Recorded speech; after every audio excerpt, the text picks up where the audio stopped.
Hello everyone, मैं doctor प्रगति गुप्ता और आज इस वीडियो में हम बात करने वाले हैं कुछ ऐसे प्रिकॉशंस जो हमें फॉलो करनी चाहिए समर्स के दौरान, ताकि किडनी फेलियर के पेशेंट के अंदर और कोई सुपर इम्पोज्ड इन्फेक्शंस ना आए।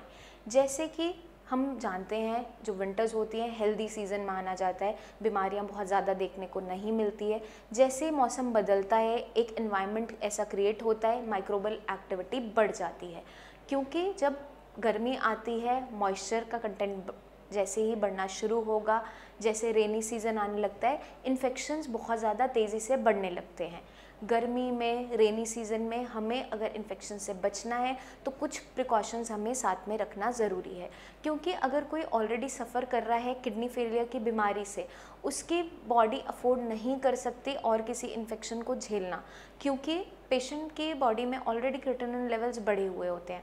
अगर पेशेंट को बुखार आता है तो क्रिएटिनिन लेवल बहुत तेज़ी से जंप कर जाते हैं। तो कुछ ऐसी प्रिकॉशंस हैं जिनको फॉलो करते हुए हम पेशेंट को फीवर से, बाकी इन्फेक्शन से बचा सकते हैं।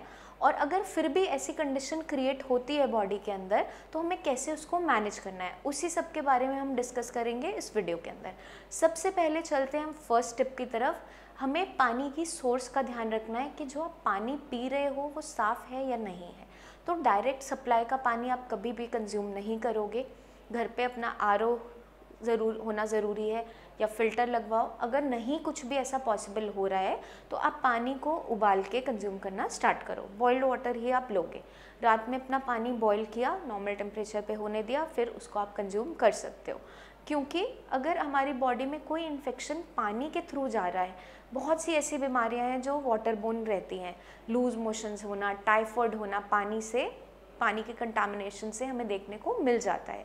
तो अननेसेसरीली हम क्यों उस चीज़ को लें जिससे हम बचाव कर सकते हैं और जिसका हमें पता है कि बहुत बुरी तरह हमारी बॉडी पे इफ़ेक्ट होगा अगर हम किडनी फेलियर के पेशेंट साथ में हैं।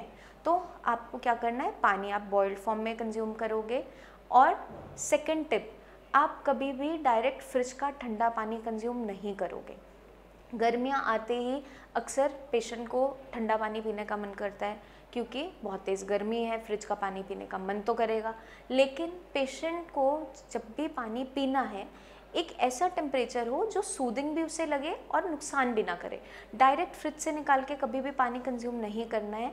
अगर आपको ठंडा पानी पीने का मन है तो आप एक काम कर सकते हो, पानी को आप मटके में स्टोर कर लो, घड़े में रख लो, उसमें टेम्परेचर अच्छा मेंटेन हो जाएगा, पीने में भी अचानक से एकदम से आपका गला ख़राब नहीं होगा। तो आप मटके का पानी कंज्यूम कर सकते हो। थर्ड टिप जो आपको खास ध्यान रखना है, अब ज़्यादातर जितने भी किडनी फेलियर के पेशेंट्स होते हैं उन्हें ठंड ज़्यादा लगती है, गर्मी वैसे कम लगती है, क्योंकि उनके बॉडी में हीमोग्लोबिन की मात्रा कम देखने को मिलती है, बॉडी में वीकनेस होती है, तो पेशेंट को अक्सर गर्मी कम लगती है। लेकिन अगर पेशेंट को गर्मी लग भी रही है और एसी में अगर पेशेंट सो रहा है तो बहुत ज़्यादा आपको लोअर टेम्परेचर पे एसी नहीं चलाना है कि आप चिल्ड करके एकदम 16 पे एसी चला रहे हो।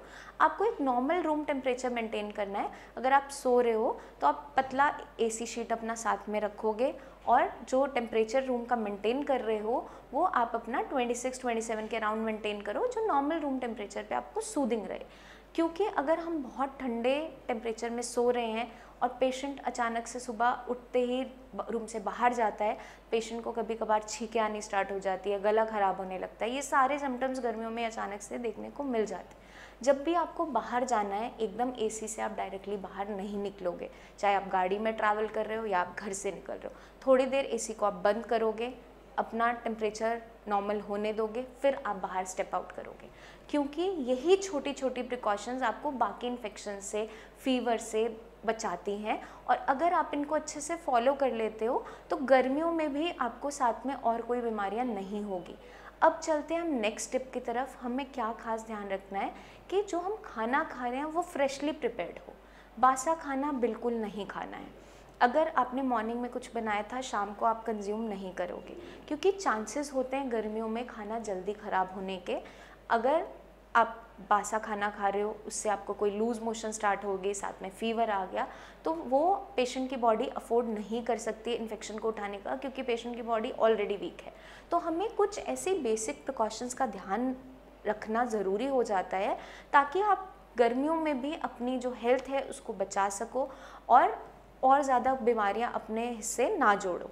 तो हमें क्या ध्यान रखना है, जो भी मैंने आपको टिप्स बताई हैं, पानी आपको या तो आरओ का या बॉइल्ड वाटर लोगे, मटके में भी उसको स्टोर कर सकते हो ताकि एक नॉर्मल अच्छा टेम्परेचर हो जो पीने में आपको सूदिंग भी हो, थर्स्ट को भी सेटिस्फाई करे। साथ के साथ आप फ्रेशली प्रिपेयर्ड फूड खाओगे, बासा खाना नहीं खाओगे ताकि कोई भी लूज मोशन या फिर पेट के कोई भी इन्फेक्शन से आप सफ़र करें।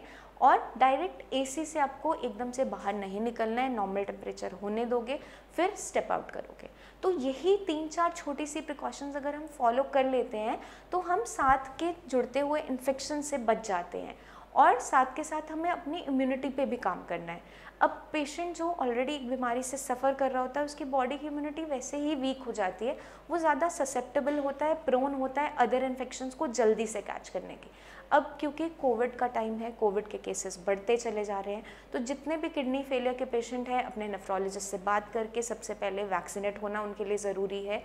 क्योंकि वैक्सीनेशन के बाद भी अगर किसी को कोई दिक्कत होती है, अगर कोविड पॉजिटिव हो भी जाता है पेशेंट, तो एटलीस्ट कुछ ना कुछ सिम्टम्स कम रहेंगे। तो पेशेंट को इसके बारे में नॉलेज होना ज़रूरी है, आपको पता करना ज़रूरी है, नॉलेज गेन करो और जल्दी से जल्दी अपनी वैक्सीनेशन कंप्लीट करवाओ।